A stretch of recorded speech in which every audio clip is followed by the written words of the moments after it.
যে এখন একটু আমি মিক্স ডালের পকোড়া বানাবো। এর মধ্যে বিউলির ডাল আছে, মুগের ডাল আছে, চানার ডাল আছে, এটা ভিজিয়ে রেখেছিলাম। এখন ওর মধ্যে পেঁয়াজ ঢেলেছি আর কালো জিরা আর ধনে পাতা, নুন আর লঙ্কা রসুনটা যখন এটা আমি গ্রাইন্ডারে পিসছিলাম তখনই দিয়ে দিয়েছি। রসুনটা দিলে একটু টেস্টি লাগে ফ্লেভারটা। তো এখন একটু ওই পকোড়া বানাবো। এই যে তেল ছড়িয়ে দিয়েছি একটু খাওয়ার জন্য, কেন কি একটু বৃষ্টির দিন তো একটু ভাল লাগে পকোড়া টকোড়া খেতে।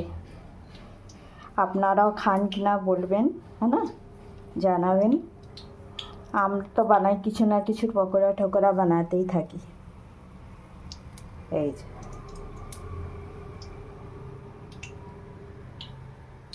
ঠিক আছে, এখন বানাই পকোড়াটা।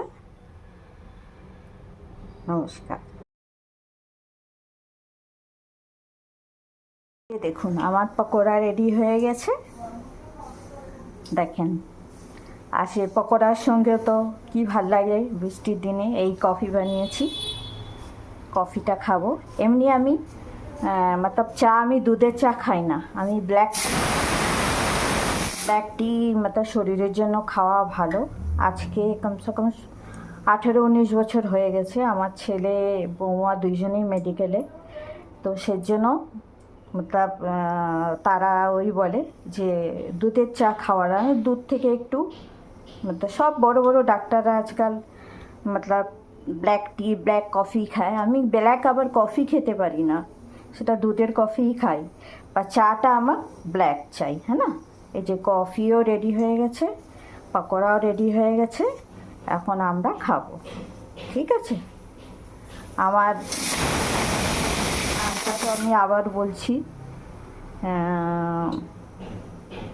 মিনি কিচেন জলিজ, হ্যাঁ না। আপনারা ফলো করবেন, শেয়ার করবেন কেমন লাগছে। ঠিক আছে বন্ধুরা, রাখছি। নমস্কার।